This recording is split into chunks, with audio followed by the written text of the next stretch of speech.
Welcome to our traditional lead climbing video. In this video, we'll dive into the world of rock climbing where the leader protects their climb with traditional climbing gear. Building upon this discipline opens doors to premier climbing destinations all over the country. Whether it's test piece head points at Devil's Lake or classic multi-pitch routes in Yosemite National Park. Using traditional gear to protect your climb puts the climber in charge of their own risk, introducing an entirely new dimension to rock climbing not found in sport climbing or top roping. We'll begin this video by talking about the risks associated with traditional lead climbing and map out the typical trajectory a new climber takes in this new arena. We will then dive into best practices on how to place gear on lead, which goes beyond what we covered in Anchors 2. Lastly, we'll refresh top belay systems and expand our toolkit in belaying followers after a lead climb.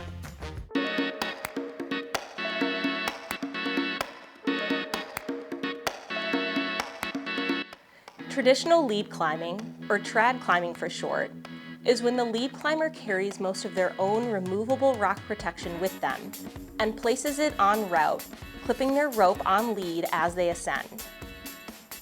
Rock protection for trad leading includes the spring-loaded camming devices and nuts that we use for anchoring, among other types of specialty gear. Let's explore some of the climbing gear that you might consider adding to your trad climbing rack. As we discuss this niche gear, it's important to note that typical forces on your protection can range from 3 to 7 kilonewtons in the single pitch lead environment where the fall factor is less than 1. This force can vary depending on the weight of the climber and the belayer, the friction in the system, and how much dynamic movement the belayer puts into a catch. As we expand our lead climbing rack, be cautious of these conditions when using gear rated to 6 kilonewtons or less.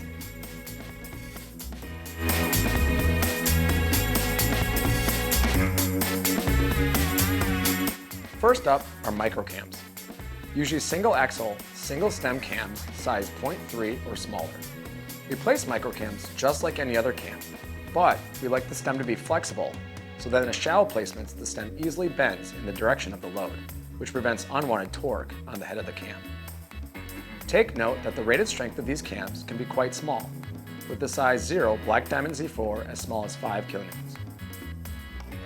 Next we have micronuts. Commonly used micronuts include offset brass nuts or brassies.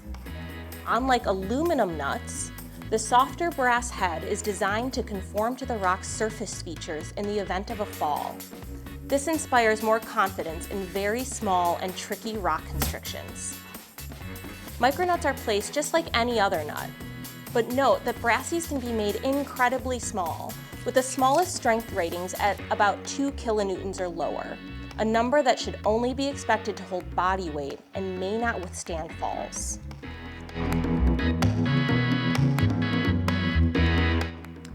Next, we have ball nuts, which protect very narrow, deep parallel cracks, much tighter than the smallest microcams on the market, and with a higher strength rating of 7 to 8 kilonewtons. Ball nuts work by allowing a small brass ball to slide up when the stem is loaded, encouraging the placement to expand inside the crack.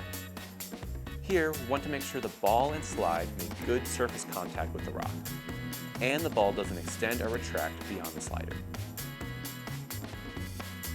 On the other side of the spectrum, we have off-width gear, such as very large spring-loaded camming devices. We place these large cams just like any other cam, but be mindful that the extremely large cams have a reduction in max holding force, since the large aluminum lobes can buckle at high forces. For example, the number 8 Camelot has a strength rating of only 5 kilonewtons.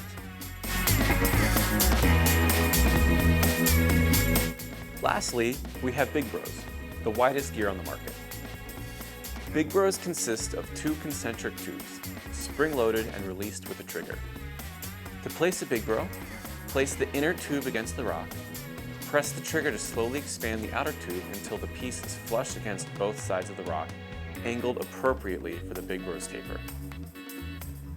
Slide the collar to lock the Big Bro and give it a test pull. The accessory cord or sling is at the end of the tube, encouraging the Big Bro to rotate and expand in the crack. Hence, we consider this an active placement.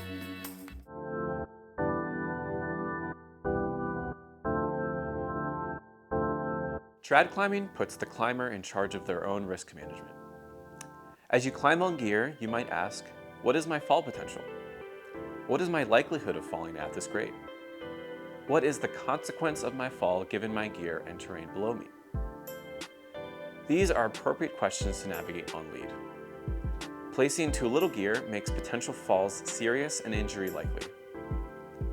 Placing too ample gear might offer no extra security, can make rope management tricky, and you could potentially run out of gear higher up the pitch.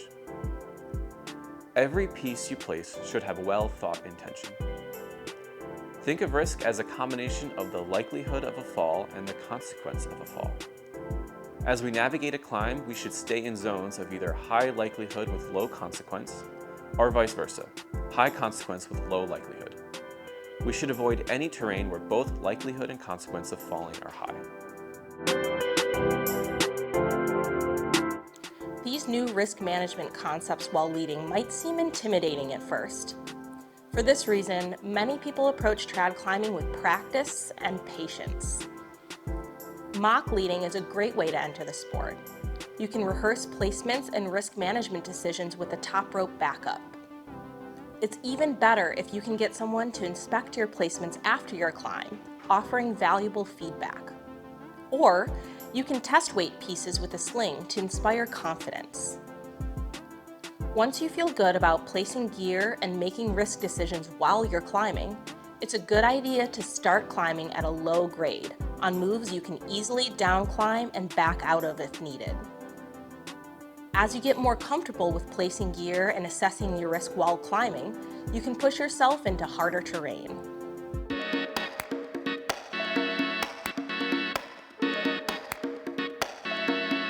We'll now discuss how one might rack their harness and prepare before a lead.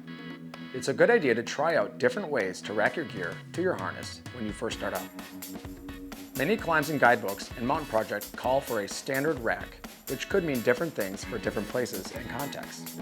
For example, a standard rack at Devil's Lake usually contains a single rack of cams 0.3 to 3, with doubles in the medium to hand sizes, say 0.5 to 2, a rack of nuts, and around 6 to 12 quick draws. Some would strongly argue that tri-cams or hexes are included in the standard Devil's Lake rack, which demonstrates there is no consensus on this definition. Certainly, a standard rack at the Gunks or Indian Creek would look differently due to their vastly different rock types and available protection. Nonetheless, it is important to organize your rack so it is ergonomic and accessible on lead.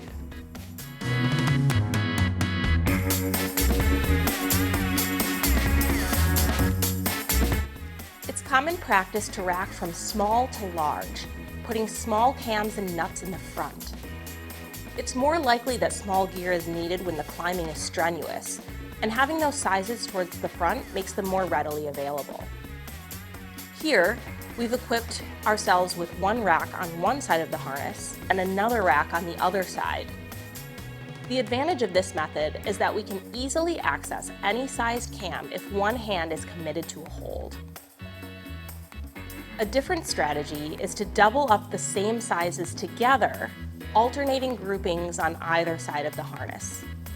This strategy gives much more space on the gear loops. Alpine draws or quick draws are typically racked behind the pro. Sometimes, alpine draws are extended and slung across the chest if the climber expects to deploy a fully extended draw on the climb. We'll cover how to use and assemble alpine draws in the next section. Accessory items like anchor kits, rappel kits, nut tools, shoes, etc. typically get racked in the very back of the harness, since they should not need to be accessed while climbing.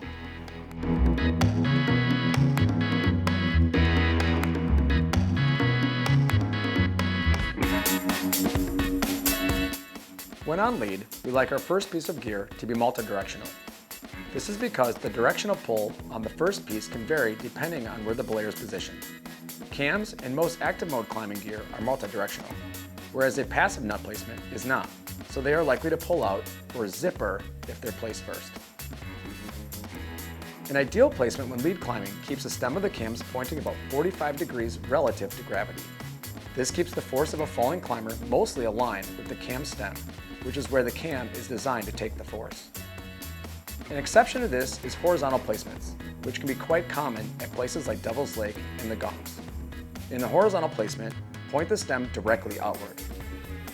Having flexible stems in horizontal placements is advantageous because the stem rolls over the edge smoothly, reducing torque on the cam's head in the event of a fall.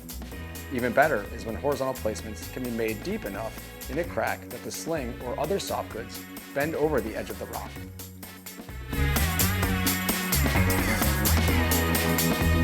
It's important for trad climbers to be equipped with ample slings or quick draws to extend their placements.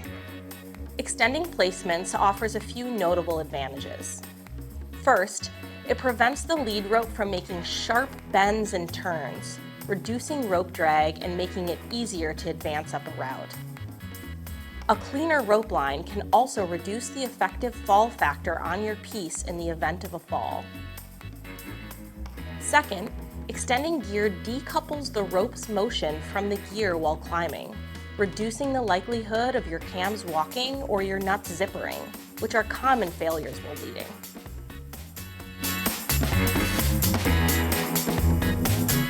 We have a few options to extend gear.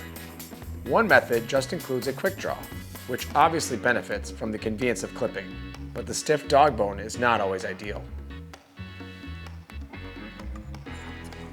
Alpine draws are the more common method, typically made of a 60 centimeter Dyneema sling and 2 carabiners. To rack an alpine draw into its quick draw mode, where it is 20 centimeters in length, pass one carabiner through the other and clip 2 strands on the other side of the loop. This allows you to easily deploy the entire alpine draw's 60 centimeter length on lead by unclipping all but one strand of the carabiner and pulling tight. The more your route meanders, the more important it is to extend your gear.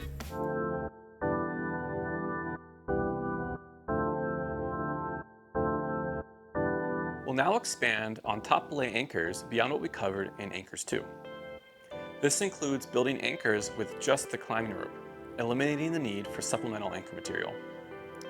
Let's discuss an example where you top belay off of a monolithic tree anchor. After completing the lead climb, walk back away from the edge until you find a suitable monolithic tree.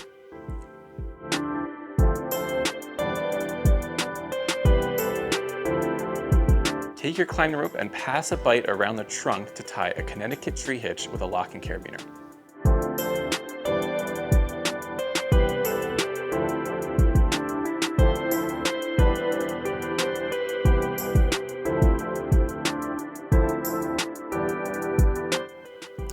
Make sure you pass sufficient slack around the tree to allow yourself to walk back towards the edge to belay your follower within eyeshot.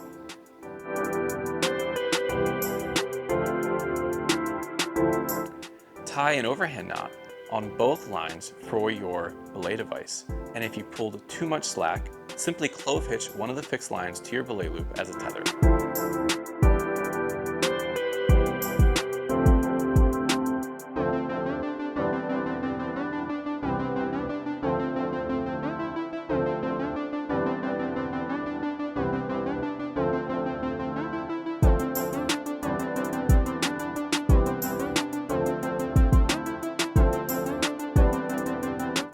Now pull up the rope and belay as usual using the slip, slap, slide method discussed in the Anchors 2 video.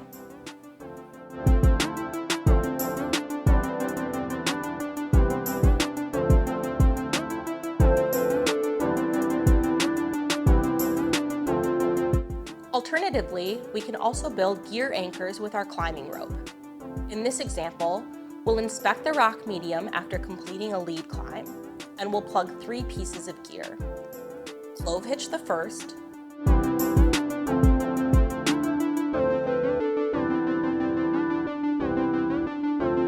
thread the second,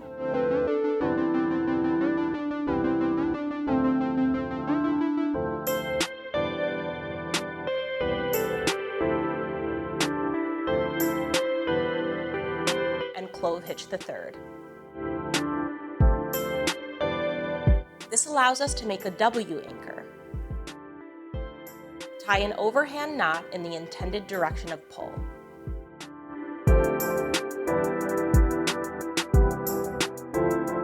Again, Ensure appropriate slack between your tie-in knot and the anchor to manage your position near the edge. If you have too much slack, clove hitching into the master point is always a good way to manage the excess. Once an eye shot of your follower, pull up the rope and belay as normal.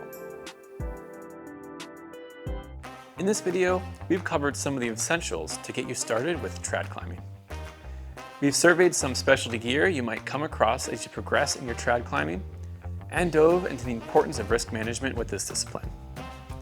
As discussed, it's a good idea to start on easy, well-protected terrain as you gain more confidence in navigating your own risk on lead. With some patience, you'll soon unlock bigger climbing objectives across all climbing areas on the map.